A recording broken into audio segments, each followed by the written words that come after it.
Hello, hello, hello. I'm Dan Lutz. Welcome to the latest broadcast. This is for me. It's Sunday on April 14th, 2019, and we're here to discuss what's happening with a lot of things in the world. Everything from Manna World Holding Trust, the GCR, the big lie. Then today, one of the topics will be is gold and what's happening with gold behind the scenes. I think we're going to have an update from Tank. I've not spoken to him today. I tried to reach him, wasn't able to, but I'm sure he'll be jumping on at any time. And I want to go over what happened in the last couple of days. So to start off with, okay, so we've had this last week the trust capitalizing the banks with a capital loan with an agreement in place, meaning that they would have accounts that would be funded for projects, and they would basically give the equal amount of money to the banks. So basically on a 50-50 basis. That's the deal. It was not honored. They instead put the money that was put there for the projects into compliance, right? At the same time, the GCR is on. The GCR is happening. I got the calls. Everyone's telling me, okay, this is it. It's happening. The money's in the bank. Money's in the bank again, right? It's come into the bank, and now the GCR is on. Well, obviously they're going to use the money that was in the capital loan to start the GCR. That did not happen, right? Because why? Well, they didn't allow access to the two things. One, they didn't allow access to the accounts for the projects, and I think they were precluded from using that money for the GCR anyway. But they were ignoring everything. They said, "Oh, we've got the money. Let's go." But the money was pulled back. Surprise, no GCR. Surprise, no liquidity in the banks. Now, while this had happened, I was checking with contacts that I have to see if there's any kind of confirmation that there's money into the banks and that what's happening with the liquidity of the banks, and things seem to be jiving. I didn't get direct confirmation of this money heading this account or this, but in the general feel of what was out there, that this was the buzz. Okay, so now there's a new deal, new offer, 80-20. No longer 50-50, 80% for the projects, 20% for the banks. Basically punishment, right? They were bad, they were being reprimanded. So that's where things were as of yesterday. I don't know what's happened since then. Haven't been able to talk to Tank since then. So we'll find out when he comes on what the update for that is. But I follow one of the video channels that I like to follow is American Intelligence Media. Great researchers, great understanding of the depth of the issues. And they had a video put out yesterday that basically says that the Federal Reserve, the central banks, have allowed themselves and only them to revalue the gold holdings that they have ×2. Double the value for gold. So what does that mean? Now, first of all, are they able to do that? Are they allowed to do that? No, they're not. Did they do it? Yes, they did. This, in essence, recapitalizes the central banking system, right? They now have double. And remember, they actually go ×30 of the gold assets that they have. Not ×10, but ×30. So the same, they've in essence doubled what the amount of asset they're allowed to use for doing it. Now, maybe this is their method to go out and do their own GCR. Is that allowed? Can that be? let's wait and see what happens. But it's not legal, but they did it. So let's see what that turns into, because this is not gold revaluation in the market, right? Not because you're holding some gold coins or they now double. No, not for you and me, only for the central banks. I talked about this with my banking partner in England, and he immediately said, now they've recapitalized. It was like, yeah, something they would do. So this is not if he said they recognize a higher value of what the gold is, but it's not in the market. So this is something to understand. So let's take a look. I know I speak a lot about cryptocurrencies and markets. So a lot of the things that I've been saying, because the Kringle coin is only is pegged not right word, but reference the price of gold, right? For each and every grain of gold for every member that's counted for the price. So the value though is coming from the people, right? Not from the gold. Value comes from the people. The price is set by a market. So there's a market over here and a market over here and a market over here and a market over here. In general, they're about the same, but they're not the same. Each one is floating around with their own price. But if one becomes too far out from the other, the guys over here and say, hey, I'm gonna go and sell my coin over here. Right? They jump over and they arbitrage. They basically they work numbers between the markets. They do an arbitrage. So in essence, the price of what the market is not the value. So when you talk about value of something, you have to understand that doesn't mean the price.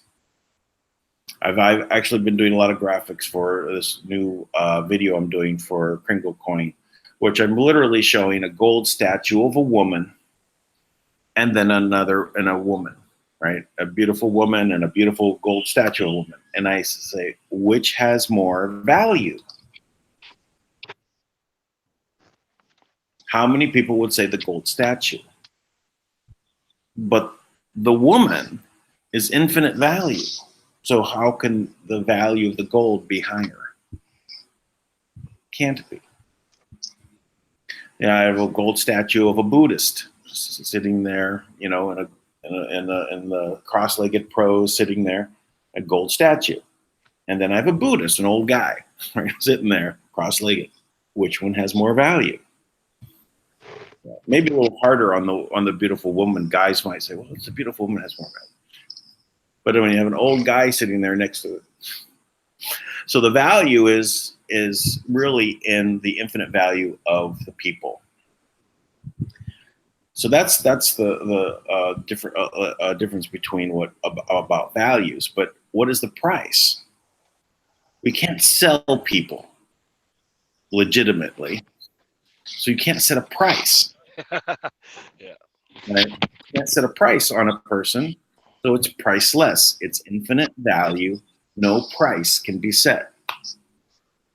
So on gold, you can set a price. There is a market. In the crypto markets, there's all these prices that are set daily, but the market prices are difference between different markets. Same with gold. Gold is a price over here, the price over here, a price over here. Now, they've tried to squeeze that down into where they have very few gold markets. I think it's basically 2 in the world. And mostly it's about London, the London bullion exchange. That sets the price for everybody. Now they've controlled that market, but what is the value of the gold? And you may not miss this first part, but I'll say it again, that the central banks for themselves and only for themselves have revalued their gold to double, thus recapitalizing themselves. at double of what they've had. That's interesting. Yes, I sent you an information about that last night. But there is I'll tell you, I told our people here listening to us that there is a channel that I watch on YouTube, American Intelligence Media. American Intelligence Media. They're great researchers. They have great depth of knowledge. But they put out this video yesterday saying that the central banks have revalued their own gold reserves, meaning that they've recapitalized themselves in this way. I even talked with my partner in England about this, and he was saying, yeah, well, they basically recognize for themselves a higher value of what's to come in the markets, is the way he was putting it. That's why I'm kind of going into what the difference between price and value is. So the value of the gold is obviously a lot higher because they've kept the price of gold down. It probably should really be about $20,000 an ounce. So if they've doubled that value, they've now have twice as much money and twice and now can go out and do things. So now, is it legal? No, it is not legal. In the system that as it sits, it is not legal for them to do this, but they did go ahead and do it. So, in describing what's happened last week with the trust capitalizing the banks with a capital loan and then withdrawing it and then making a new offer, which is kind of where we left off yesterday, where you said that this had happened. You want to give us an update?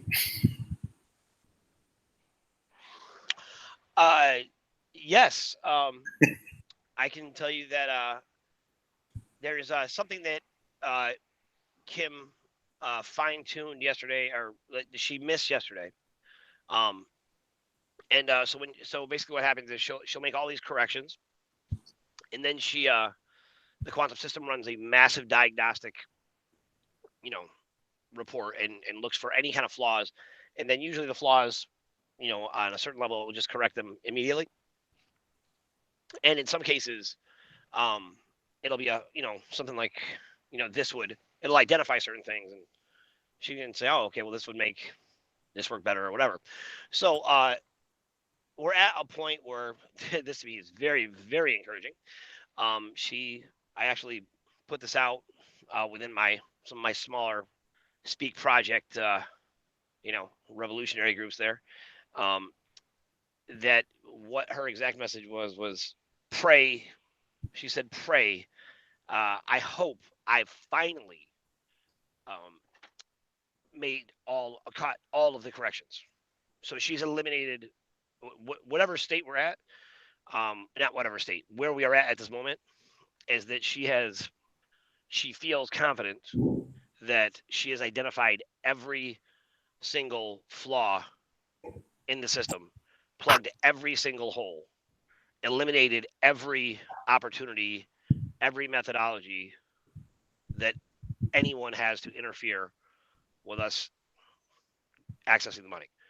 The agencies have all been blocked. Not only that, but the agencies aren't even allowed to keep a ledger anymore. They used to have their own ledger, and by having a ledger is a very powerful thing because you can create currency from a ledger, which is exactly what they're trying to do by, pretending to capitalize the gold from the banks. Now, I'm curious who said that.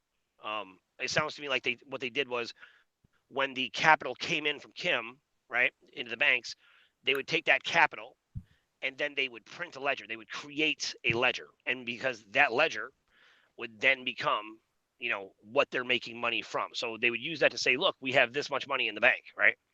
And they have to move very fast on that. That's why it had to happen so quick. So they create a fake ledger and then they try to create money from there. But it's a system doomed to fail. I mean, there's no way to, to to repeat and overcome it that way. So that they keep trying to scam that way, but in reality, nothing works without the system. They can't. The quantum system touches everything on the planet.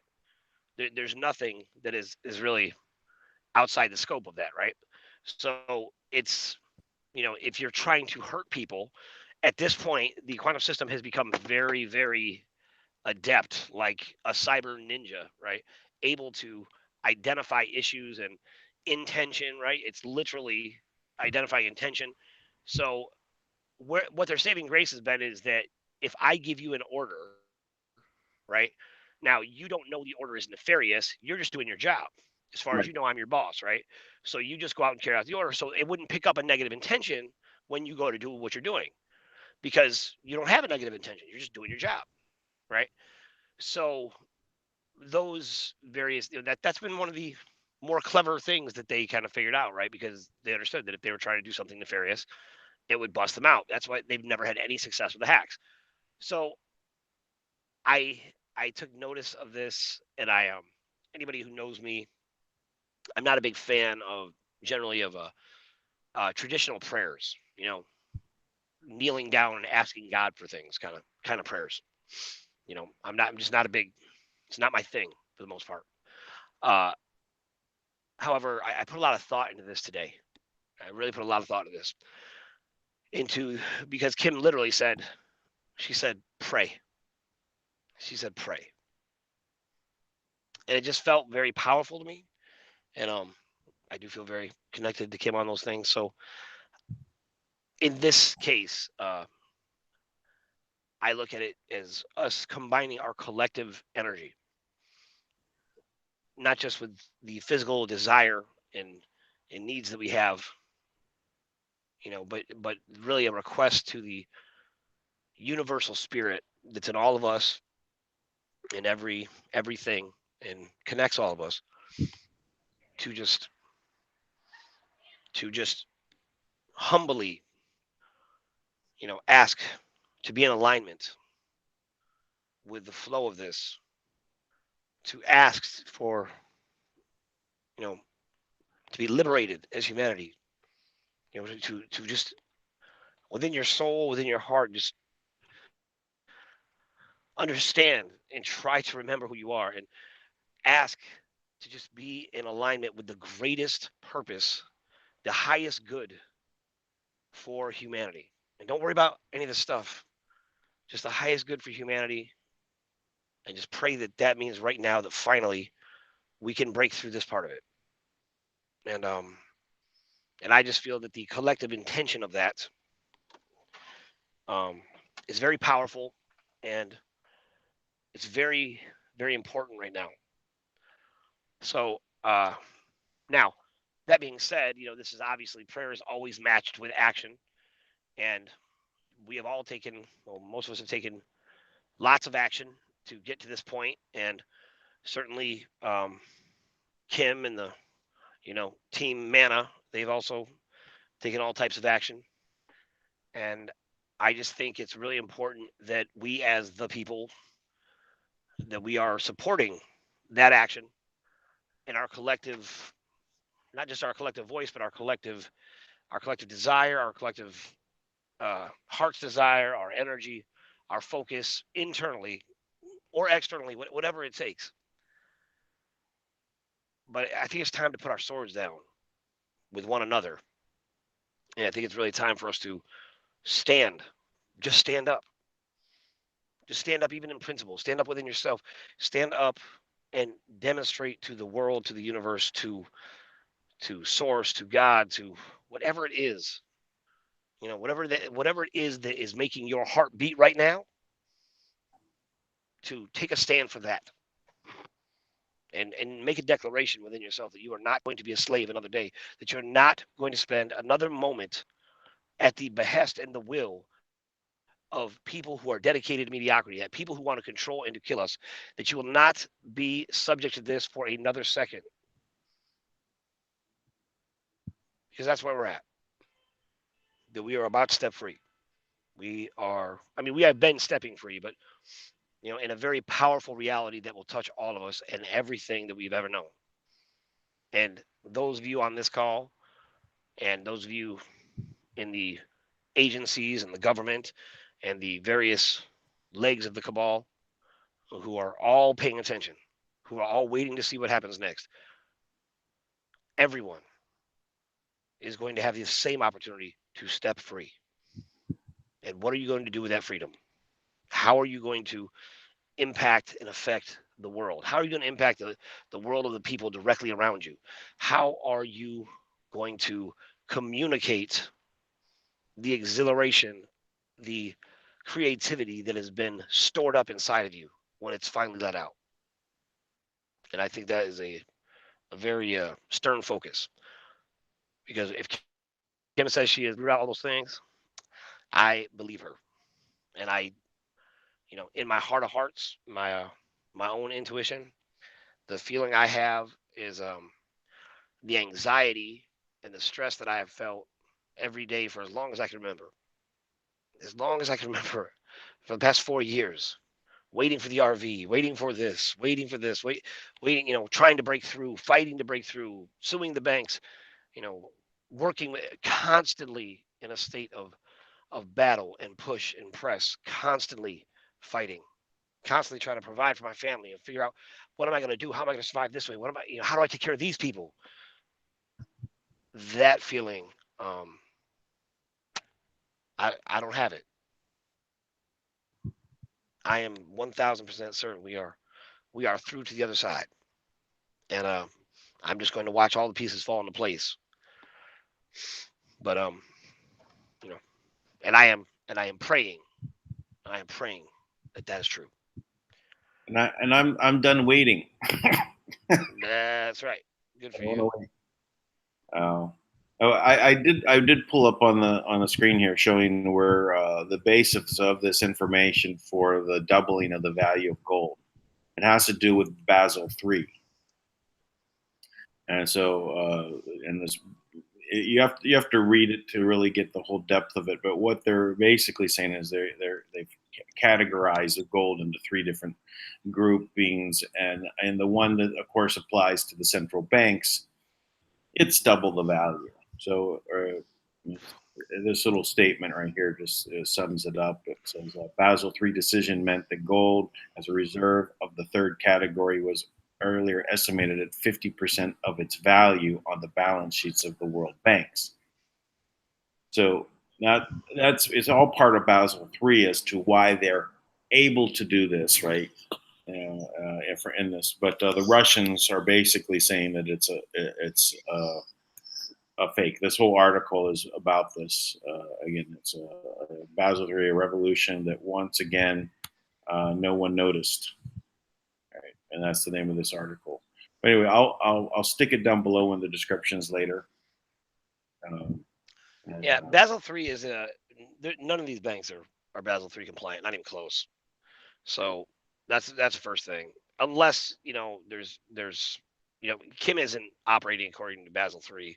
I mean, Basel three laws are created by the Rothschilds, and there's no way on earth that she is going to uh, bow down to them in any way. The things that they have done have all been to serve them in one way or another. So, um, you know, I'm not sure exactly. I mean, I'm not sure what point you're making, but just FYI, that kind of well, no, with I, I, that. I know you're correct. This is all part of an overall plan.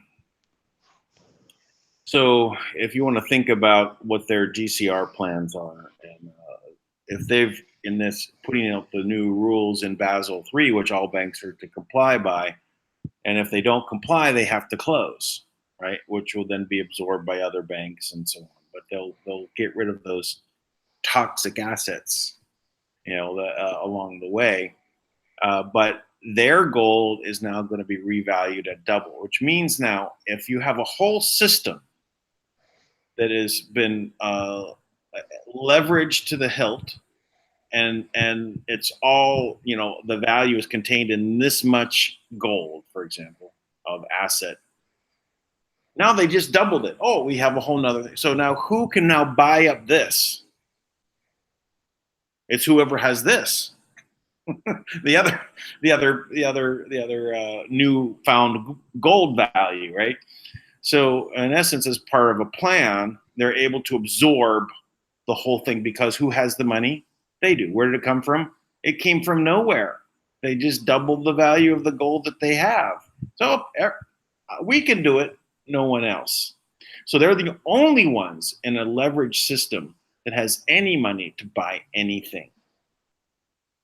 So yeah, it's part of the plan. The plan to buy up everything as it collapses. They haven't stopped their plan just because they're Trump's on the front lines, fighting a battle and making headway and trying to shore up things for when the collapse does happen. It's a softer landing in America, but that doesn't mean that they've stopped and say, oh well, Trump's got us, we're give up. No, they're not giving up. We could tell from what's happened with just this last week with the trust and capitalizing the banks. So it's obvious that their plan was also Basel III.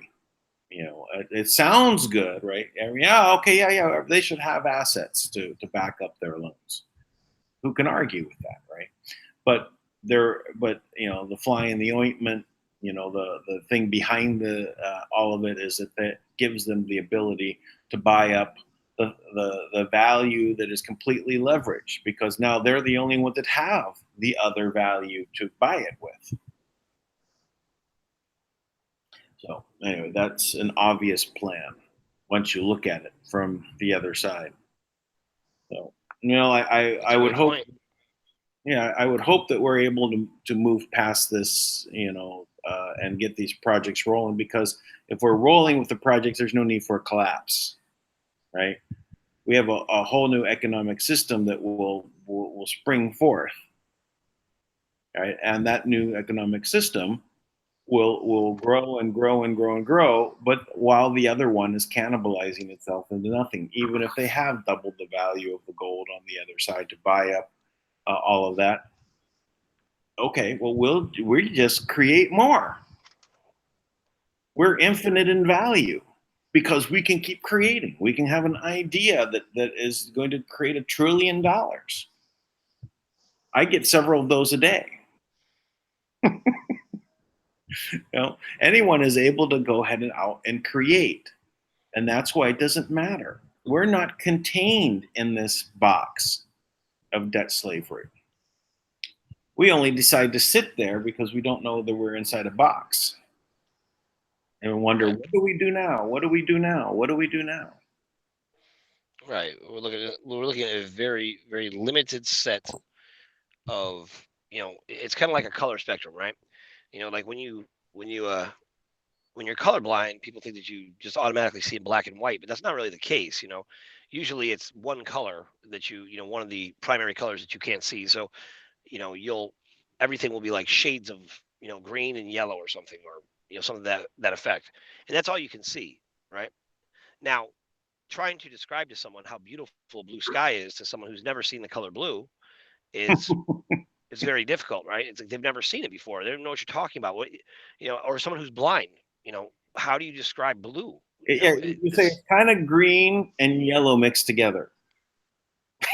right, right. Yeah, it's like, oh wait, yeah. It's like you need to have some basis for what we're talking about, which is the challenge we're constantly running into with those kind of outside of this this world, right, that we're in, because they're still in a world where this doesn't make any kind of sense. How could the media possibly lie to us? They're the media, right? How could the government lie to us? They're supposed to protect us. And the thing about only having exposure to this limited set of data points for a lifetime is that becomes our absolute reality. So even when facts are introduced that are easily documented, they're they're only introduced after a very serious long-term indoctrination has made it so they can no longer most of us can no longer receive those things, right? For example, you had 13 million confidential um, documents released 2 years ago into the CIA library. 13 million previously sealed confidential documents. In those documents, it was fully inclusive of extensive documents on MK Ultra, mind control introduced into the universities all throughout the country, the entire the deep state, which they described as the shadow government, the entire shadow government program with the CIA having their own army working in operation with the United Nations secretly with various agendas that were totally separate from that of the Republic of the United States. There's extensive documentation proving that hundreds of pilots had identified UFOs, had seen various things. At this point, it was no longer speculation, it was a fact. They even came out on the public news and showed UFOs they were following. They showed the video, and people still hardly even gave it a notice. There was a city that appeared above in the sky in China. There was another one at the same time that appeared above in Iceland. There was full cities in the sky. It was clearly a city. They slipped and they let it hit the mainstream media. Thousands of people videotaped it. It was obviously a city in the sky that they tried to explain away with some, environmental phenomenon, and we ate it up like, It was a weather balloon. yeah, well, right. These things happen, and because they're so far outside of the limited scope of colors we're used to seeing, and we have no frame of reference for what it is. It's So the only way to tap into that is to genuinely become an intronaut. Instead of an astronaut where you're going out into the things outside of yourself, but be an intronaut where you're literally diving within yourself, and you just are just even asking within yourself to remember who you are, and do these things make sense? And are these things real? Don't believe them on face value. Make us prove them until you're satisfied, you know, or prove it to yourself until you're satisfied. well, the one when the pilgrims showed up at the shoreline, right? I mean, they were on the horizon. You know, the Native Americans that were there at shore, they couldn't see them on the horizon. Right. They look out there in the water, they invisible. They couldn't see them. The shaman, the one that were more wise, were open to other things happening, and were the ones that were able to see, and then Right. they pointed them out and told people told others on the shore, look there, right? Look at, what are you seeing? Do you see this? Start to describe it so that it would come into focus for those people, because it was so far Right. outside of anything that they knew that they couldn't see it. It's part of the same reason, like when when you're reading something, but the page had degraded, right, and the letters are partially there and partially not. Your mind fills in the blanks, right, for something that it expects to see. It's basically the same thing. If it doesn't expect to see something, it's going to basically fill in with other information. So yeah, we only if we're only taught to think about these certain things this way, then that's what we tend to think of in that direction. So it's just natural for people to act that way. But that's what's been taken advantage of. All right, this is part of the slavery system, is to put us into a mindset of thinking that this is reality and this is the only way and this is the best way. Right, we gotta do this, the American dream, and head down this road and get your job, work your way up the ladder, right, climb, climb, climb, make a better life. So they set the path, but at a certain point they said, okay, well, we're done with that program, everyone's still doing it, but we have a new agenda. That is, we got to call the herd. We've got to now harvest. We've got to now, we're ready to now do, take our armies from the planet and go out into the solar system. Whatever their plan is, doesn't matter. That we're now waking up to the fact that we now have a choice, because all agreements are done. From the past, from the kangaroo skin and everything that was on after that. We're in that position now where all the assets were under the sovereign that is human, Kim, and it has to be that way. She has to have everything. Otherwise, is it legitimate to say, well, we have everything over here, but you can go ahead and choose?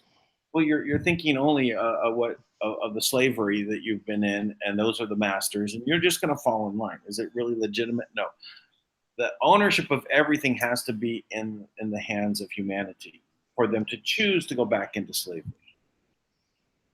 or to stay into slavery. That would be, Yes. or to rise above. And we need to rise above, and that's what is happening. That's what's been happening in Fiji. With the waking up of the population there.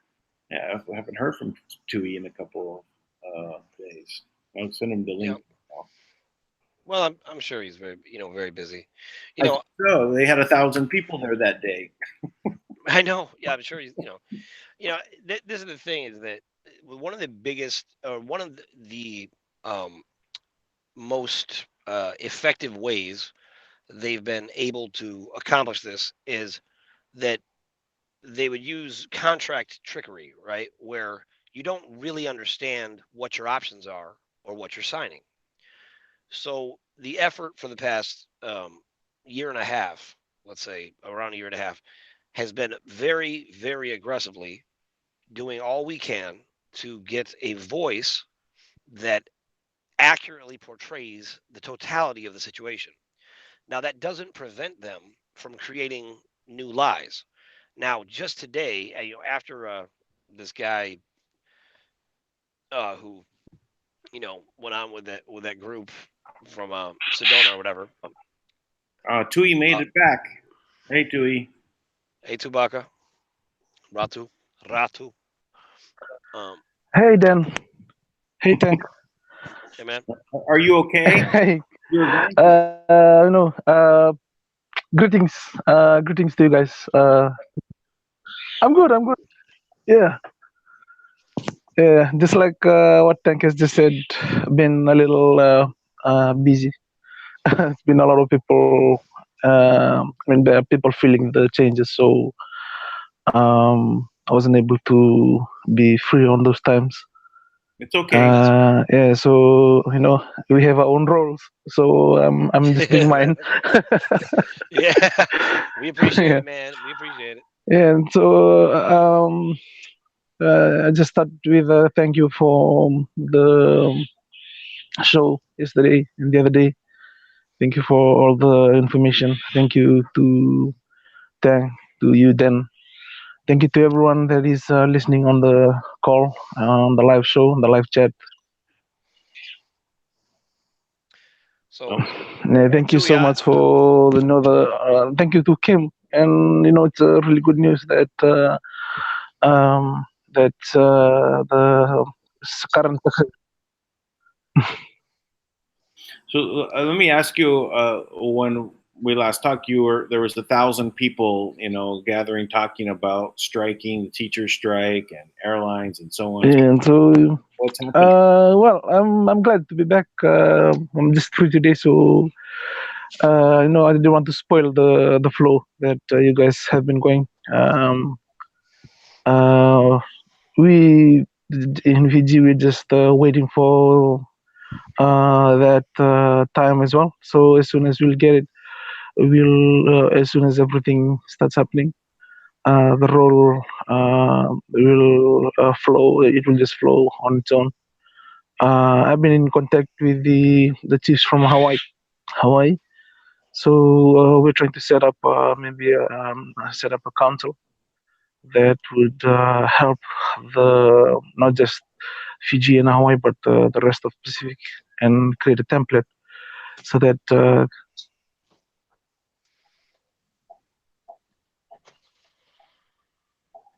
So go ahead, thank. okay. If, So yeah, Tui, what I was just talking about was that one of the most um, impressive, effective tools that they've used in this long-term enslavement is that they've presented things from a one-sided perspective, right? So they've limited our view and then given us options that were equally catastrophic to us, right? And we had basically two bad choices to make. So now, and this is why, and I'm sure Tui will witness to this. This is why it's so important that Tui came out the way he did. All right, because TUI coming out, it represents a very powerful thing, because you have Kim at the very, at the very top of the order, right? And TUI representing her, um, counterbalance to that, right? The masculine energy of that, both coming out publicly, right? And really, that is it's a declaration to the universe, to the world, to all things living, right? That can comprehend this change is real and taking place. And that is part of the reason why, there's an effort to deceive, and persuade the Ephesians to make another choice, right? To try to get them to come over to another side, right? And recognize sovereignty with someone else.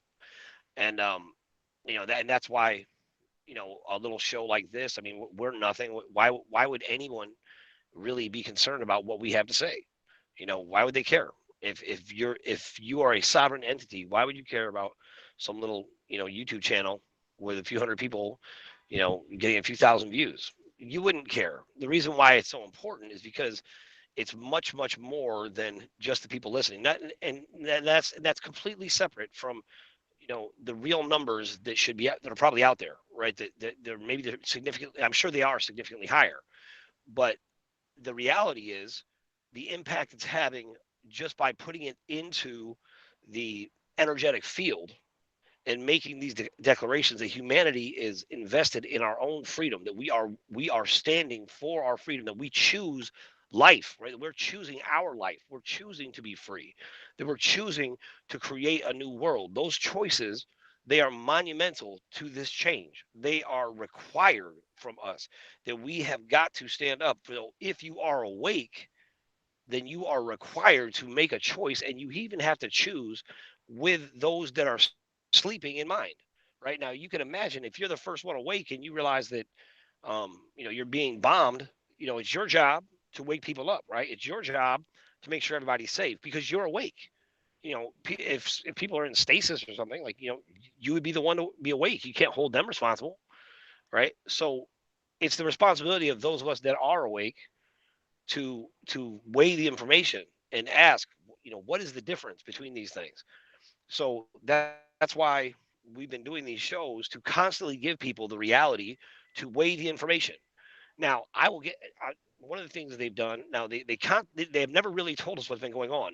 Now we have been telling you. We've been telling you for, you know 40 plus days straight. We've been telling you what's really going on, and then we've offered proof repeatedly.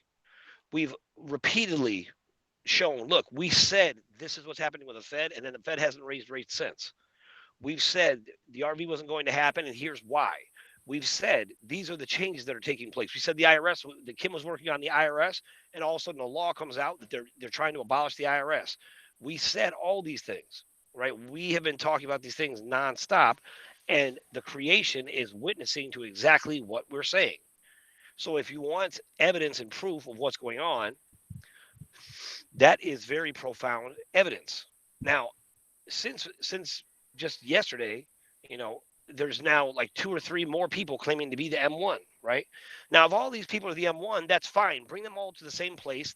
They can all put their codes in, and whoever brings the money down, they're the M1, right? Because at the end of the day, money talks and everything else walks, right? So now, if Kim's willing to put that challenge out, to stand on her ability, on her authority, on her DNA being what opens up the system, why aren't they? If they have is documentation that other, you know, various fraudulent characters made, right? And so, I can come up with a document to say that Dan is the chief crown prince, anointed king of Peru. It doesn't go. Thank you.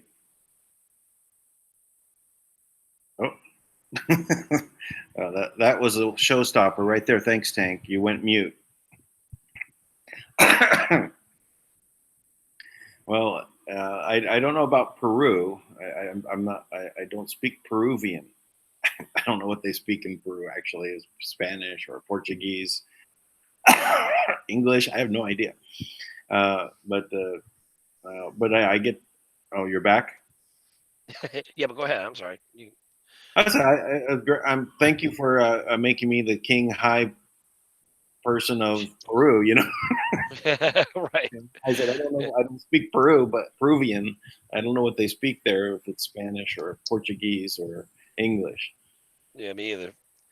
or But German. my point is, all they have is documentation. So what they keep doing is they keep presenting their documentation to other people that take the documentation seriously, and then they get somebody else to endorse it, right? And it's the same way that they take the news and they circle the media, right? So the Washington Post, such as Kingdom of Manna, they have documentation, and they're right? taking But that documentation around. And yeah, it's a Yeah. power of documentation. You know, they take it and they present a reality, right?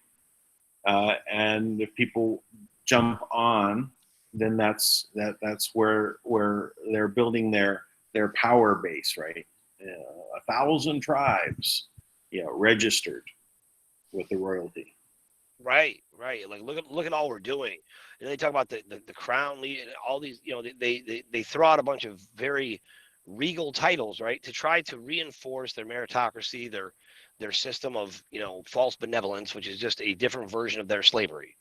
Right. I mean, Dan, I don't know if you saw this, but I've got a team of very trusted researchers, and they hit me up to show me that somebody else was posting that Dan Lutz is promoting I don't know, Sukarno, or somebody else is the M1, whatever that video is. Oh yeah, way back when, 4 or 5 years ago, was my first stop when I was started in the GCR before I went to China, was Laos, to meet with Swiss Indo, because they were the only ones talking about the global immunity.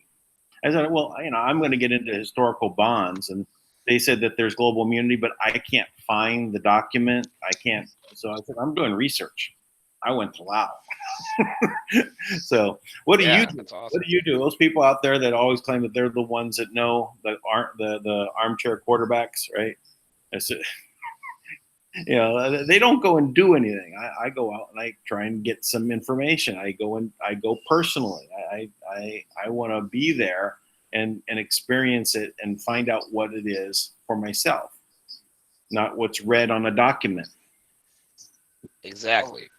So so all this, what has allowed them to stay in power is our ignorance, right? And there is a part of ignorance which is really just us ignoring the facts. Okay. At the end of the day, what shuts everybody down, what shuts every one of these M1s down, is that Kim has put out the challenge to all of them. And here's more evidence. Every one of these guys, from Neil Keenan on, all of them, Neil Keenan too, they've all had a chance to go into the Treasury in in different countries, different places, different banks. They've all had that opportunity to go into those places and put their codes in. You know how many of them brought down money? Zero. Kim has supplied money to every country on the planet without them allowing her to go into, and protecting her, by the way, properly into these places, the treasuries, because all of these places are controlled by various special interest groups that we refer to as the Dragon families, the Deep State, the Order, the Rothschilds. I mean, as a general kind of wide stroke, we call them the Rothschilds. Kim calls them the Rotten Children. But all of them, because they control it. They know if she gets in, it's game over for them. Now, that in and of itself, it proves the point beyond a shadow of a doubt. The fact that you won't let her in, the fact that the Rothschilds got up at the United Nations in 2017 in New York, and they threatened every country in the world. They said, if you allow the Manna World Holding Trust, if you accept money from the Manna World Holding Trust, we will unleash a biological weapon that will kill every man, woman, and child on the planet. Now, that happened. I had people that were there. I'm telling you, that's an absolute fact. That's a fact. Because when I mentioned that to people, they couldn't understand how I knew. They couldn't believe I knew that. I can tell you for a fact that I was talking to, the quote unquote white hats who were guarding the process for the RV. And when we all thought the RV was going to go, I was in the beginning. I was when I was talking to Kim, I was still on both sides of the fence with the RV, not realizing the full scope of what was happening. So I'm the one who I warned them that the trust was being hacked. And I warned them the entire process was being hacked. And I gave them the override codes for the United Nations Black server myself. I tipped them off so that they could stop it from happening. Because at that time, it didn't even occur to me that they could be part of the corruption. Not that they were themselves necessarily corrupt, but they were following orders from corrupt people. And it was right after that, after I gave them that information, they confirmed it. And then right after that, they were ordered not to talk to me anymore. So these are things that we're talking about from a very high level, in my opinion. Not to say there's not higher levels, because I really, whenever I thought I was at the top of things, there was always something else. But what I can say unequivocally is that what Kim has proven to me over and over again, including reports that Dan has shared from the banks that he talks to, and the Treasury that he's confirmed with, totally separate from me before we had any affiliation with one another at all. He confirmed that the transfers to the governments have gone through from Kim, and that is a fact. So, what have these other people brought money in? They haven't brought real money in because the real cash has an allocation number. It has a registration number that has been registered to the Treasury, the World Treasury, by the way. And that registration number is what makes the currency valid. Now, if there is no registration number, then the currency is not valid. That's why any currency made after 2007 is not valid because there's been no currency brought in. So just an interesting point. It's like the first thing time I heard anything like what you just said, like it has to have the registration and nothing that came after 2007 is valid. First time I heard that was when I was at Swiss Indo, 4 or 5 years was it? Yeah, 4 years ago. So my education of going to Swiss Indo and I learned a lot of different things. It's just been, I went back and forth 3 times to Laos in 4 months, right? And after that, I went to China. I never went back to Laos, right? So, it's, but that education of understanding this is all part of a path, right, that I followed to get to the point where I have at least perspective on these different things. I may not be completely, 100% on one thing or another, but at least I have an overall feeling that I'm going in the right direction. So, and all we're looking for is what is the next step here, and how do we move forward and do the projects? How do we basically create an abundance-based world? And that's what we're here to do. Yeah. So anyway, this a little side note. Where else do you learn about allocation numbers and real currency? Where do you find out about that? You're not going to find it, on a college campus, right? Yeah, that's right. Anyway, so what is you're talking about you were on the inside of this, and then after you got to that point where you tried to stop the hacking from happening, they then excluded you, right? Mm-hmm. All right. So you're now on this path, and you've brought it to this stage, and now when you went and got money deposited in your account, and you were there at the bank, and everyone's happy, and then the guys in suits showed up and shut it all down.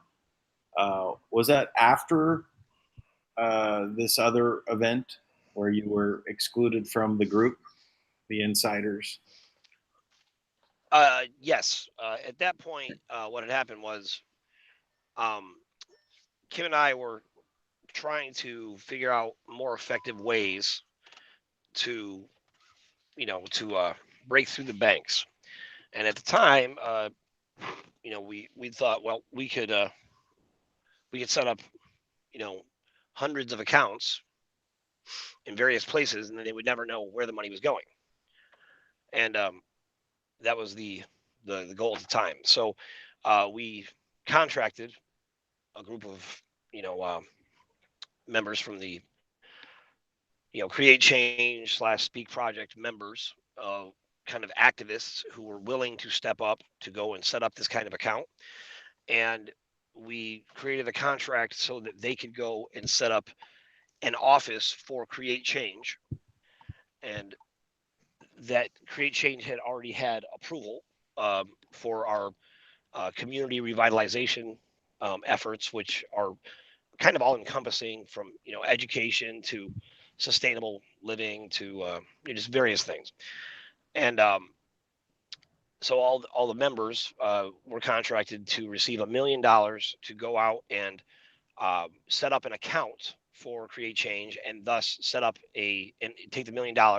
They would receive a $200,000 salary for that, and then the rest of the money was to set up an office so that we would have a temporary base to distribute funds for projects in whatever the area is that they were in. So when we did that, one of our, and it was actually a veteran. I don't want to make her a target, but a veteran, Navy veteran, and with 4 daughters of her own, and her husband was actually in Jamaica at the time, and this in many ways was opportunity of a lifetime, obviously, and she was ready, and she made all the right connections, and she had a stellar history of providing me. She's a former military and wonderful human being, to be honest, and she went in to get that done, and we had people working on the same bank in South Carolina at the same time. We were in contact with every level of banking at SunTrust Bank, and they were in love with us. They were so excited about what we were going to do, because at the end of the day, they're people, right? So the regular people, they were thrilled about this opportunity. It was just $1 million, so I don't think it caught anybody off guard as being a particularly ominous amount of money. Right. But they found out. Now, I will say that it was the White Hats who I believe are good guys. They were good guys talking to me, right? Not to say they still had to follow orders at some point. But I was talking to some very good guys who were on the ground. They were directly involved in the process. They were directly involved with the exchange centers, directly involved with the security procedures, and they were the ones that tipped me off that a good bank to go through would be SunTrust. So it was probably a setup, to be quite honest. And they may or may not have realized it. I don't know. But in these operations, you're constantly exposing things, and the only way to find out is to just go ahead and go through with it. So we had everything set up, and I watched it happen, where we had direct access to everything going on in an instant. When the FBI agents, the fake FBI agents, because they were just mercenaries, they weren't real FBI, they went in, and from the moment they went in, the entire bank shut down. They went on red alert, and so every place we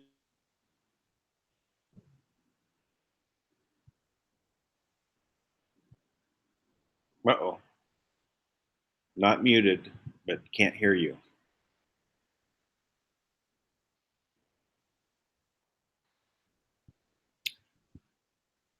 Come in, Galactic Unicorn. Galactic Unicorn, this is Space Command. Well, I guess he's been cut off at a suspicious time. So let's see. You know what? I was just looking at the comments are going by. DP. A2E, you're back. Yes, I'm back.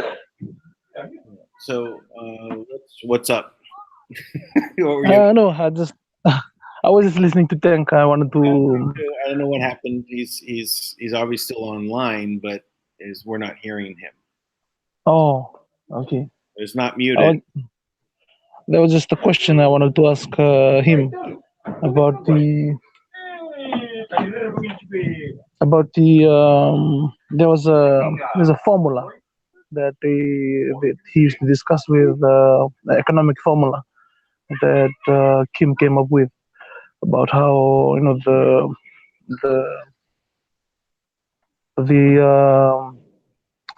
micro and the micro level of the the economic of the economy and how it's going to affect the money that comes in, how it's going to be distributed, and how it's going to affect the economy in those levels.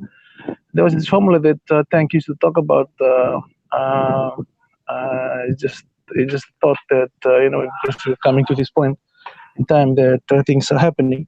So I was just wanted to ask him if he can discuss a little bit on if he can on that the formula that they come up with that they've decided.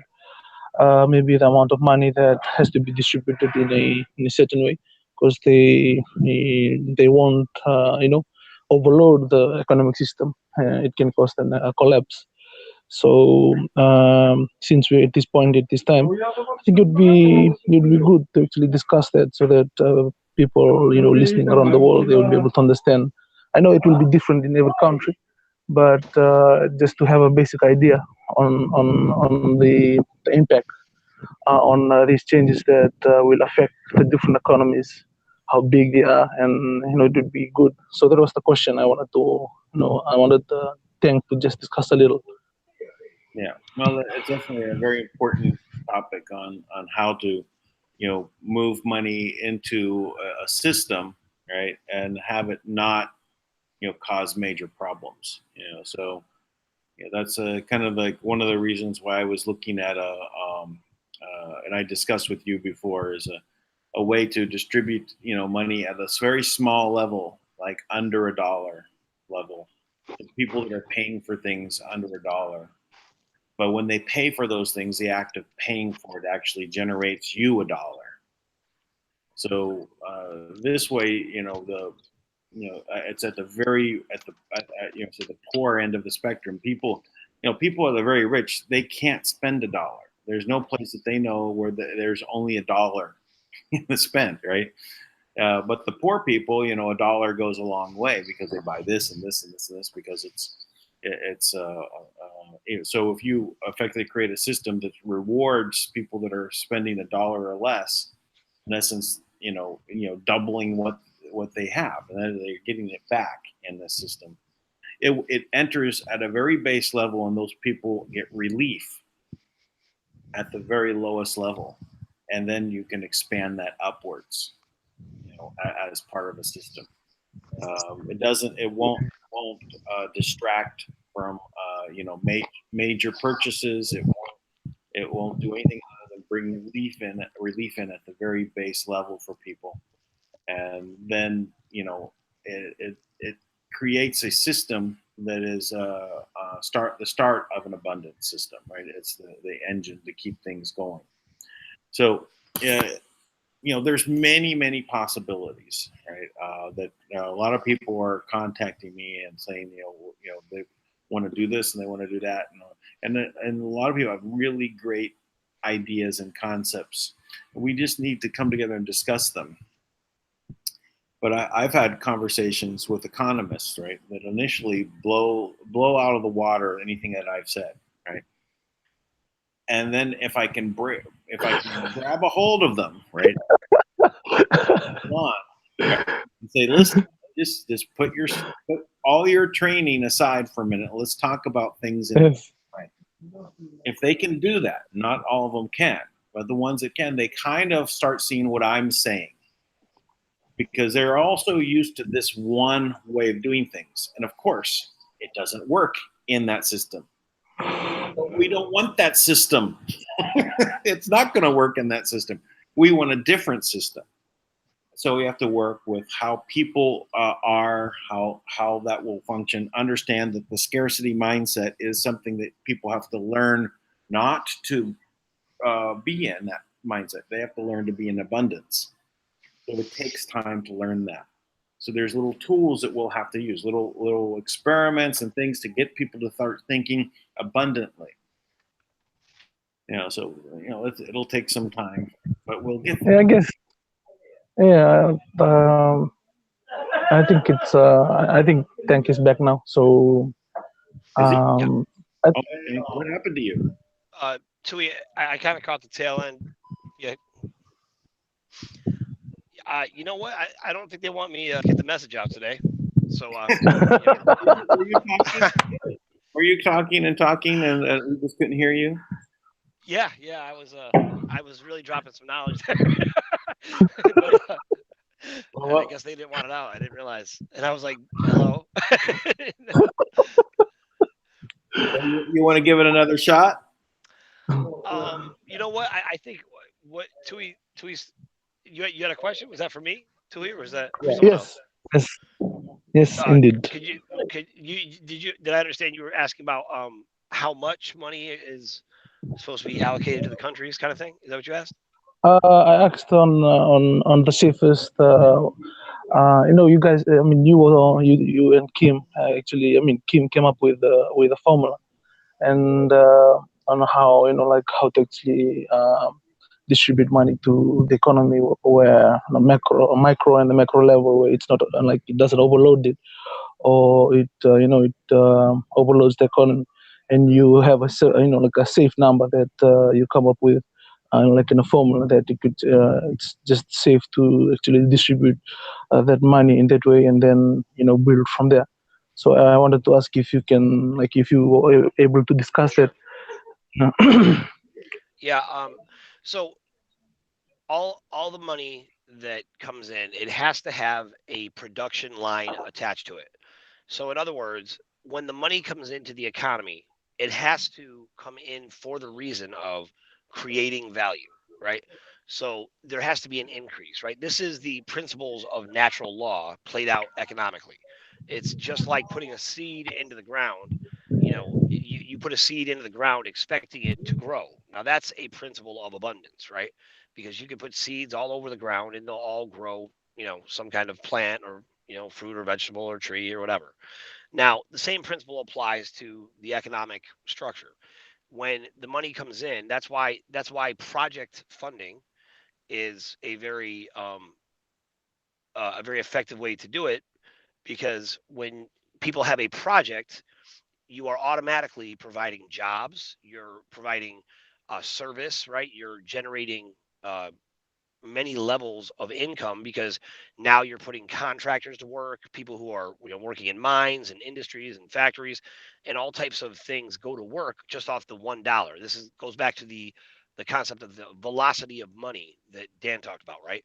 By bringing that money in, you're infusing this new life into the respective area, right? That's why sometimes if you have like here in New York, you just said Amazon was going to put their headquarters up in the Bronx, and you know something was said that offended them, so they decided not to come, right? And that's a major big deal, because it cost New Yorkers thousands of jobs, right? Which is money that would have been coming into New York, and New York, just like every place else in the world, is struggling financially, right? And that's reality. Now they're not talking about that, they're not reporting it, but that is what's happening. And Kim has more specific numbers of how much can be brought into the economy effectively, as far as if we funded. It's been a while since we talked about it, but I want to say, like, it's nowhere near the numbers that people think. But let's say it's like $5 trillion.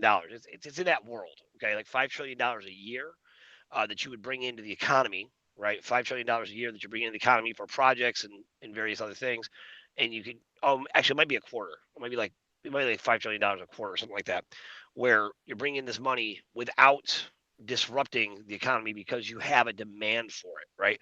There's a demand for more money, more liquidity, because there's more production taking place, so there's more creation taking place, right? That's the principle. The more creation that takes place, the more substance is needed. So that's the basic principle of how that works, and kind of without complicating it too much. And then with the governments, the idea was this, and I don't think everyone understands this, but for the governments, meaning just the sovereign actual government, not the corporations, but the actual governments themselves. And this has been the big battle. So the actual governments that are responsible for the people, because they draw their power from the governed, right? So they would, get a dollar for every dollar they got, we would get a dollar for projects. And this applied everywhere. So even with the banks, she's already flipped that. So now it's 80%, you know. So for every $8 we get, they get two, which is more Nice. appropriate. Yes, I agree. now, too, if you were following the RV, you remember they used to talk about that same principle, right? With Yeah. 80% would go for the Zim and be to humanitarian projects, but you didn't know where they went, right? They just went in this vault of nothingness to people, right? That were going to do humanitarian projects. The same people who claim to have done humanitarian projects for all these years, but yet less than 2% of all of these humanitarian projects have ever been funded. So what did they do with the money? They just stashed it away to control things, right? So that's all a big lie.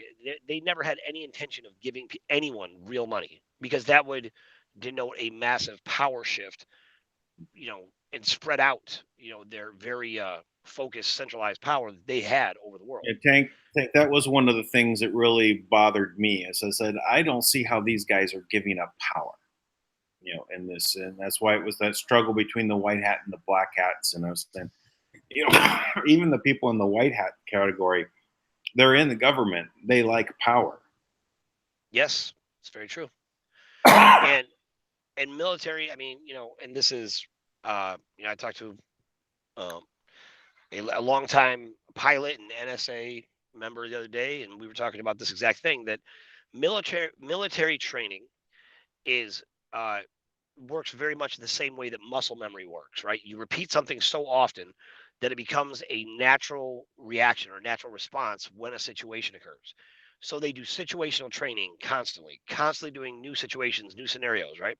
There's even a scenario for the zombie apocalypse, right? What would you do in case of the zombie apocalypse? That's a real training that the Marines have. It's a real protocol that they have used to train for the zombie apocalypse.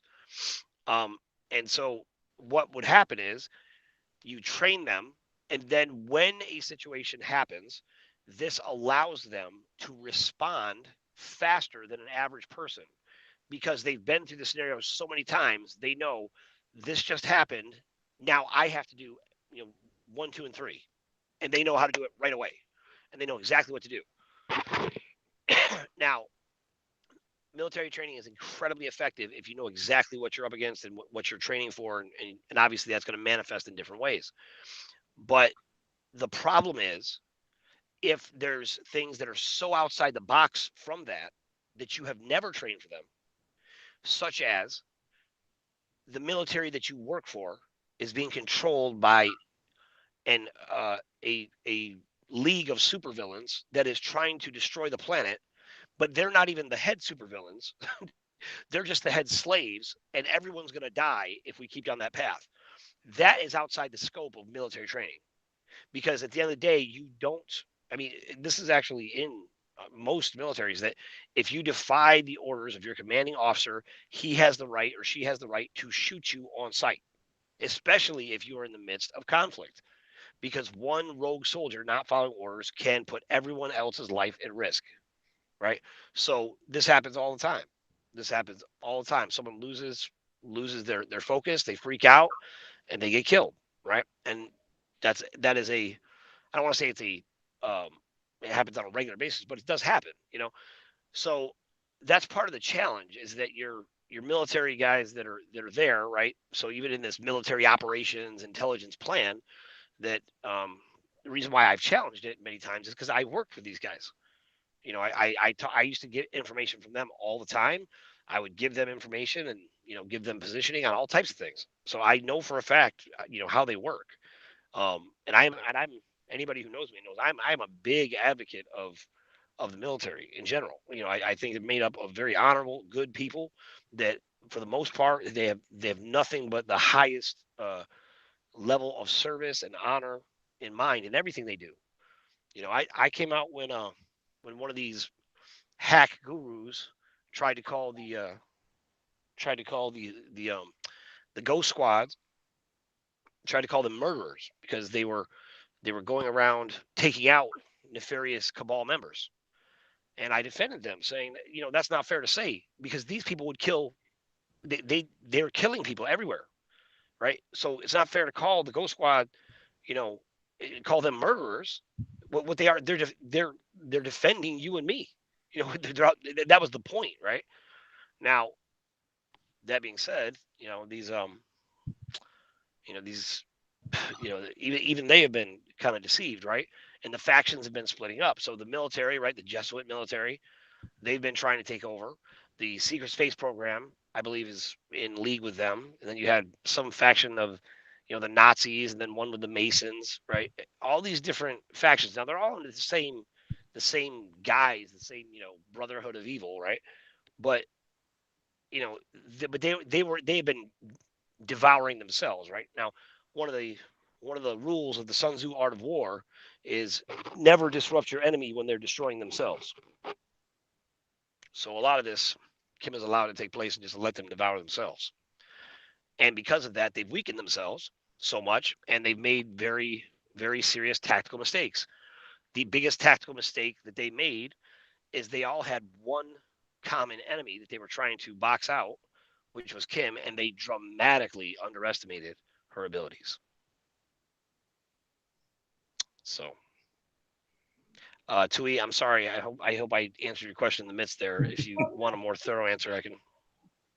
That's pretty thorough. Yeah, yeah, it's really good. Yeah, because I was just we were just planning because I've discussed this on what's happening in Fiji right now and the economic crisis that we are facing currently, and we would like we'll just wait for everything and how it's gonna all come together. So as soon for the plan is just as soon as it comes, there will be a lot of changes with the government. We'll be working together with them. This is the people, not the corporation government. That they have to do. For us here, it's really easy because we're not so deep in the system like you guys there in the US. For here, we can just walk into the prime minister's house and discuss with him in a native level, and we can talk about update him with everything that has happened, why all this is happening. Because right now they don't know what's going on, and they like they're looking for money everywhere, all around the world, to the IMF, to the World Bank, and to wherever they used to get it from before. And it seems there's nothing coming in, and they think that it's due to it's just economic. There's a problem with our economic strategy and all this, but little do they know that this the heart that used to be pumping really fast before is no longer pumping anymore. It's not longer pumping the same amount of pressure, and it's going to affect the rest of the body. So this will have to get the body to a simple parasympathetic state of rest and regenerate. And so that's they are like you said, they, our government here is started out as a um, military coup in 2006, and so they still have the same leadership, and so they still work like a military, and everything is fast, and decision making is almost from the center, and right now it's failing because there's no more. They don't know how to actually deal with all the wages of the civil servants and all these people. They're trying to cut it into half and just to prolong the inevitable in further in the future. But deep inside, they are in a panic state of decision making, where they're trying to get money from everywhere they can get from the Chinese. Some of the Chinese companies that are here from China, they're trying to get it, but it's not enough because the entire government needs more than like we have 4 to 5 billion, very small 4 to 5 billion a year as our budget for the government to run, and we have we structured just a simple formula on how we'll have to change the whole entire working system in Fiji and the structure to get people to a state of rest. Instead of working the whole year, they will have to work half a year and the rest of the year off, but they still get paid the whole of the year. And just 4 hours a day, half day This will include schools and teachers, and and the rest of the day they can use it for their families and other important things in their life, just to teach them to rest, and they will be good. The formula was 20, because we in Fiji, the money is not that powerful. We have double the value for a dollar in US terms. So if you bring a dollar from the US, it's $2 in Fiji. And so the plan is just to get people to to get them $25 an hour for 4 hours a day. That's $100 a day, and then $700 a week, and then 36,500 a year. And people have to work half the amount of effort they used to work before, for just 4 hours a day, 4 days a week, half a year, and they get paid the full year, and they can do things, and they can learn, and they can learn to be to be more, to value their life more, and to value their, and in return they will learn. We've been talking about it. They will learn that the sovereignty of who they are, and the awareness within them, that they are the source of um, all these things that have value, whether it's gold, whether it's whatever assets that you exist in the world. We are the source of it. So within 2 years, within 1 year, 2 years, the learning will accelerate really fast. People will be able to learn and regain their sovereignty really, really fast. And so, and we will do it, to all the other countries in the Pacific, and whatever the economic state of and economic, according to the character, the economic structure that they have, according to the relationship between the macro and the micro economic structures that is applicable to the different countries. Then we will work, and we will do it from there. Because like in the beginning of the talks, Dan usually asked me what my role was, and it's just simple. It's just the same thing that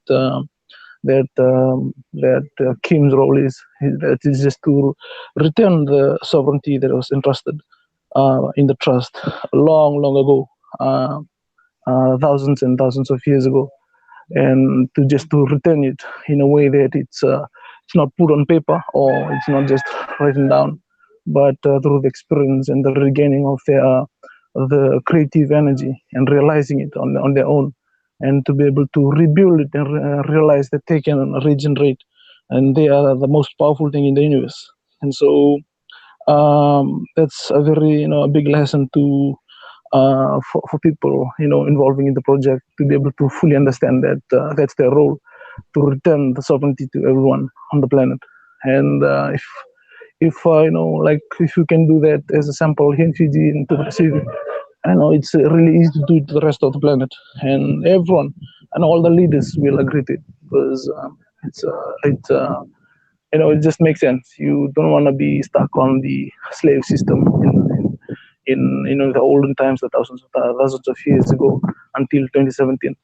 Now we have a chance to recreate this new future together, and regain our personal sovereignty through the experience that we will try and get from each other, by calling this way, by talking, by actually meeting in person, and by creating projects that will affect the rest of our, calling the Bible, our neighbors. That includes the animals and people, on land and on in the sea as well. So the role of my role is the Confederacy. It's just part of just to help out that in a spiritual sense, by discussing it this way, and by talking with it. That's the reason why I was not around 2 days. I was doing that with the people that is around me, and who are living, and I'm actually here in real time with me. And I was doing some teach them spiritual lessons by doing just chiropractic adjustment. So I had to adjust more than 100 people, for them to actually learn how to look after themselves, and that their body is very important. And if they don't, they so forget who they are, They think they are they slaves to the money and all these things that they do, and they get hurt and they don't even look after themselves. And then at the end they realize, oh, I have pain here, I have pain there. I've been carrying this because I wanted. I told them, see, you're selling your sovereignty, and you're getting this. The body is teaching you a lesson, and you have to learn to be one with your body first. Once you realize that, you'll become the sovereignty will just come back. You'll realize that you are the one creating, and you're the one creating all the values, and you're not forgetting that that's the main focus. And to be able to practically people to practically learn that, not just by writing or discussing and understanding theoretically, and to be able for them to actually realize the importance of not just the spiritual energy within them, but the physical body that is the gift that people have to learn to be one, and to be one here until if it's, a lot of people, they don't realize that until they pass away, because they was always stuck on the three-dimensional um, illusions of awareness, and they forget the body. So I told them, without your body, you don't exist. You don't have nothing. You don't have a name. You don't have an identity. You can't create. You can hear. You can see. You can make music. You can't do anything. Boy, the body is the most important agreement that you have first before anything else. And people have to self-realize that first in order to yes, in order to begin the learning of what sovereignty means to them. Yeah, and so I'm thankful for you guys for the discussion, and I'm thankful for what Kim actually is doing. I know one day in the future we'll be working together to be able to implement everything that all the projects that are there, and we'll be working together with everyone that that we don't leave anyone behind. However however whatever value they may have, all the lessons that are learned in their life, it's part of who they are and what sovereignty means to them. And it's really encouraging that I have in the beginning of the show, Dan Tank was talking about Kim. Feels like she has completely done everything she's done, the job that she knows that she's supposed to do. And it fills me with joy that we have that first um, not at first, but that complete satisfaction that she has felt. And if there's something else coming up, if we are here at this moment, at this time, at that point, it's that's why I just want to discuss that about the economy and all that. There will be people that will be the information will be useful to them, according to whoever they are in the world, on how to actually design projects and how it's going to affect the country in the micro level and the macro level. And yeah, so I'm thankful. Thank you so much. Thank you, Dan. Thank you for everyone on the show, on the live chat. Thank you so much for to join us today, joining us today, and watching through live. And yeah, so we look forward, blessing, and look forward to the future together. Thank you, Tui. So, well, I really missed having you on the last couple of days, Tui, but I understand you got a lot of things going on there. But we're all have to experience the sovereignty. Right? We all have to wake up. We all have to see that we have the choice to make. So please choose to share the video. Share it if you haven't shared it before. Make it a daily habit to share the videos, to get them out. Yes, indeed. Please, it makes a big difference. Even though we can't see the difference, we know what's happening in the world. It's resonating, and there's a lot of actions that are coming out of it. So please do share them. Likes. We're at 51 likes, 132 watching at the moment. That's what I can see. And then let's just give likes and positive comments. Please, I'm also looking for a sponsor. So please, if you know someone that has a business and they need to have an advertisement run on a channel such as this, please go ahead and have them contact me, because we know that it's not, I'm not going to get money coming from the channel because of the things that they're doing to prevent people from seeing what's going on. So, and I'm also appreciate anyone that wants to join us in the Kringle Society and work on our community-based money. Actually, there's a lot of activity on the merchant side. There's people that are buying motorcycles using 20% Kringle and 80% cash. You look at it almost like as a way of getting a discount. You look at it that way, but there's as much as 50-50, I think, are very valid offers. There's things that are 100%, but those things I'd be very wary about, because they're usually some kind of money game behind what's going on. And you got to be a little cautious in doing that, because there are a lot of people trying to take advantage of our 3.3 million members.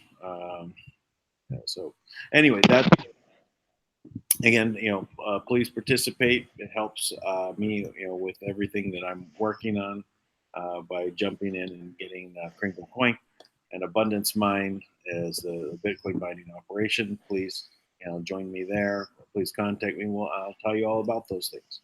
All right, enough with that. So let's see, what else should we go into here? We've covered quite a lot, and we're at an hour and a half. So we're packing it into a smaller space. Yeah. Sorry. Go ahead, Tank. No, I'm not saying anything. You go ahead. Oh, yeah. No, just something just pop into mind on just talking about sovereignty. We were just discussing. We had a talk this morning with the chiefs from and yesterday with the chiefs from Hawaii. That we were discussing, and Judy, I'm thankful to her. Judy, Amber Chase, and Wasabi Jinza was there as well. So they're actually getting the awareness out to them. I asked them to actually introduce what is I asked Judy to just discuss what is actually happening in the world right now with the Chiefs. I know they've been they've been facing a lot of lessons. They've been learning a lot of lessons for the past 100 years in Hawaii. Being part of the corporate government of the state of Hawaii and the Kingdom of Hawaii. They have all these things that they have to do, or even they have on their plate. And so being able to do that, to talk with them on a level that we fully understand each other, and a language that it's multi-dimensional language that we spoke, and he would understand, because as a chief, he understands the role as well. And even though he doesn't know anything yet about the trust and about what's happening with the Manna World Holding Trust and all this, but we know what Manna means, and what Manna means to the role of or everyone on the 12 tribes in the Pacific. And we discussed that we'll be forming a council of the whole 12 tribes in the Pacific. That's including Hawaii, here in Fiji, Tonga, Samoa, Vanuatu, the Maoris in New Zealand, and we'll be doing that. And while we were on the call, I said, this is the first, it's begun just by, the chief from Fiji and the chief from Hawaii started speaking. It's already a council. So we will get everyone into par on what is happening and everything about the trust, and what the Manna World Holding Trust means to not just to us, but to the rest of the people of the earth, and what it means to the return of sovereignty to everyone. And so they understand, we call it Manna, the return of the manna, and no longer being slaves, but being able to be sovereign. And they understand this fully, and he was really deeply touched. And I asked Judy to upgrade her, just to bring them to PA and discuss with them. So I think today or tomorrow they will be doing a meeting, and they will be discussing about all the structures, the law of the seas, the true history of what has happened. And that's why I'm thankful that everything is just coming together slowly, and it's slowly in a very accelerated rate. Yeah, Faster, but faster. yeah, yeah, and Judy's there, and she's been involved with the U Tank, with the trust, and she has plans. And then she didn't even know that it's gonna come to this, but she had a different plan before, until we meet now. Then the plan just grows, and it just adapts to the a new way of experience, that when we have met, it now becomes more easier. Before, it was not, it was oblivion, it was not really properly understood what to do and what to do in the Pacific. Now she knows exactly the role that the project has to play on the the self remembrance of what sovereignty is to the different people, and not coming in and like the way they want to come in and help because they think they need it, but they come and help them regenerate themselves to realize who they are. And that's, I think that is very important, that that the money that the trust will provide now will have to be used in that manner, and just to develop the creativity, develop the character, develop the individual as to the best potential they can be on their own. And that's what we're gonna do in Fiji as well. So every time anyone after understanding what's happening, and they will have different projects, and it will just grow from there. There are hundreds of people with beautiful ideas that they can do with their different communities wherever they are here in the island. And I know this applies to everywhere in the world, and this applies to then Tank is doing that in the US, and it applies everywhere that will involve in this big change. And thankful. There was friends from Australia that was calling in, Tony and Dale. Um, they have plans. They had some plans before. Now that we met, the plans has grown, has also evolved into a very very much deeper and spiritually fulfilling, not just for the people that they will affect, but for them themselves, for the individual that is thinking to do the project, because this is what sovereignty is to them, and the experience that they will gain through this. So yeah, so it's happening really fast, and to hear what Tank has just said about the progress that Kim and the team has yesterday, and I'm excited for the next few days.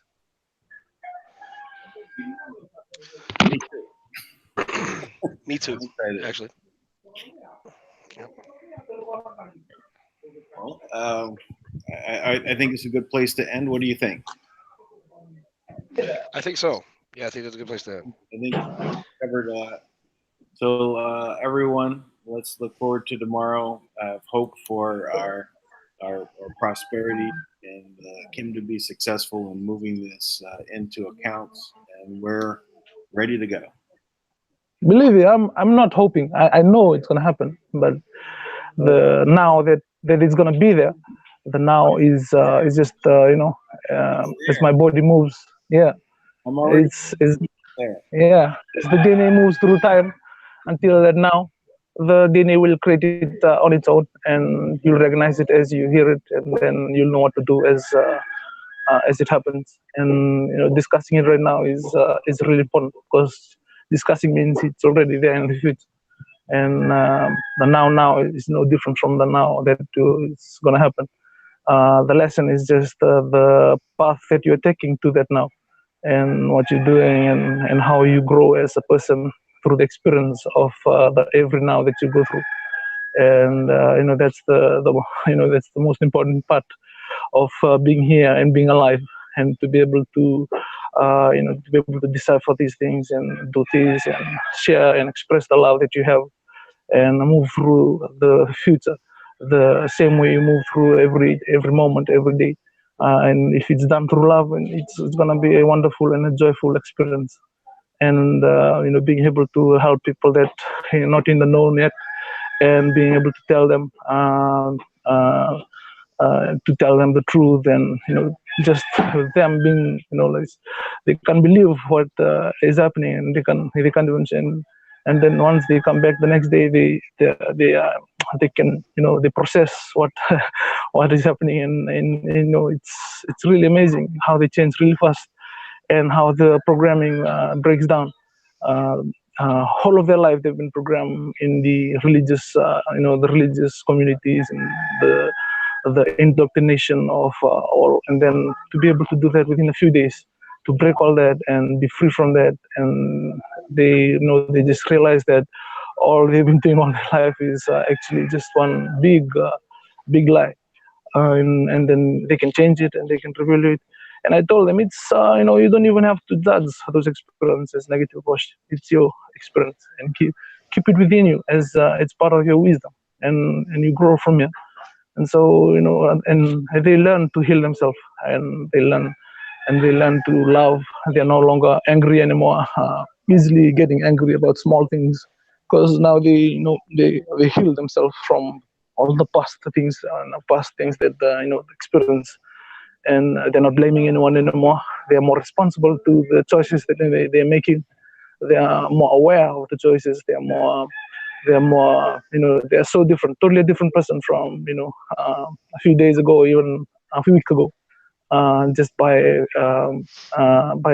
through my experience. And I see these changes, and I'm amazed. I said to myself, if I know as soon as Kim complete the role, that's I always thought that it was 50%, but a few days ago I just thought, no, that's 90% of the alignment. If there's money coming here, everyone in my country will be will be wondering what's happening, and they will want to learn how, and want to know why. And we will then they will have to come to realize these big stories, 26,000 years cycle of the last 26,000 years, 16 years ago, and all these different agreements that has been happening 500, 1,000, 2,000 years ago, 500 years ago, 100 years ago, and all these different agreements and lessons that is coming to an end and coming together, and the lessons has been learned. And for them to see that their whole life has been constructed, has been entirely a big program, a big application, and they can change the application if they want to. Once they fully understand who they are and fully know who they are, they become sovereign, and they change. And I see the potential, and I'm very thankful. For me, even myself, I'm thankful for being alive at this time, to be able to see this.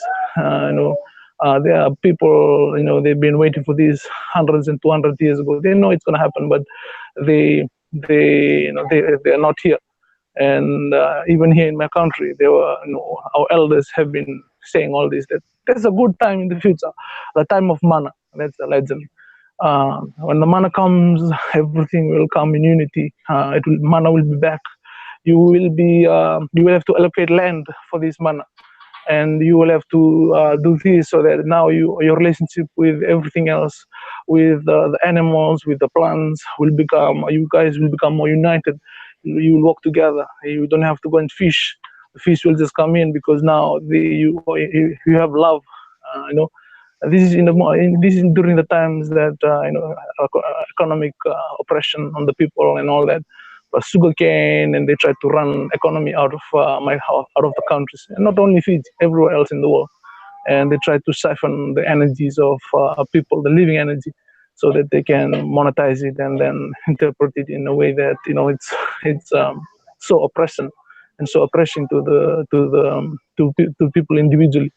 So and there will always people, oh, there's time in the future. Don't worry, just do what you're doing right now, keep doing it, and when the time comes, you will know what to do.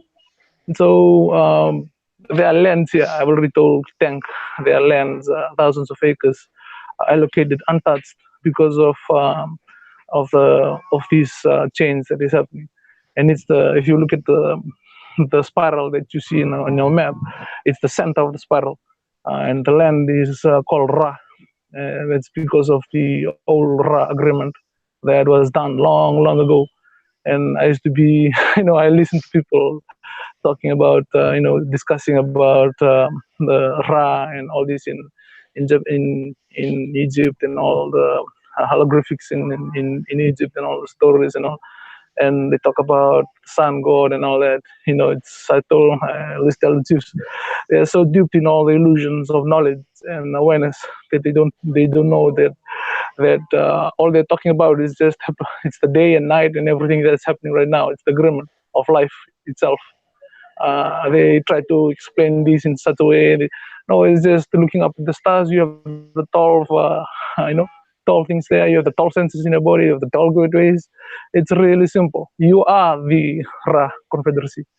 It's in your body. The separation of different colors and all this, it's the Ra agreement.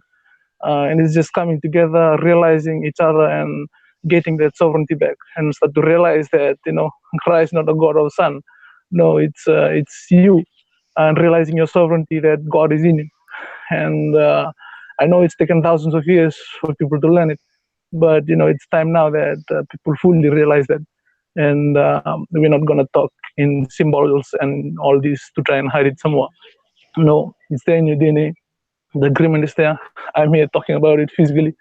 Um, and it's gonna fall into place with every because a lot of people, they so rely on the knowledge and all this, but they don't understand the knowledge is just awareness within you. They try to calculate this, they try to use formulas of that and this. It's really simple. The fifth element is you, and is the awareness that you're using, and is the essence. This is what mana is, and the oneness that it's gonna come together, and this the natural way is gonna come together. How it's gonna work? It's amazing. That's why I'm thankful, because it's an amazing. We're living in an amazing time, and I'm thankful for this opportunity to be sharing it and just accelerating the process, so that when people hear it, they will start to realize that that is truth. You are truth. It's in you. That you don't have to look for it outside. You don't have to try and calculate the truth. The life force within you is what is all over the. It's what creates the whole entire universe, and it's what is in every single molecules and every single air, land, soil, the water, fire, the sun, the moon. It's all alive, and you're just part of it. Just by recognizing the differences, it gives you that meaning that they are alive, because you can see the difference between the soil and air and all that. And so the characteristic simply tells you that you're part of a big life force that sometimes you forget, or you're made to forget. And I'm thankful for the opportunity today. Thank you, Dan. Thank you, Tank. Because thank you for the platform, and thank you to everyone that is listening in, wherever you may be in the world. Love and blessings to you, and to your family, and to your plans, and to your to whatever you want to do to regain sovereignty that you are looking for, and to be able to recreate and to remember that the God within you will always be the reigning essence of everything that is around you. And thank you so much for being here with us today, joining us, listening in, and blessing and love from Fiji.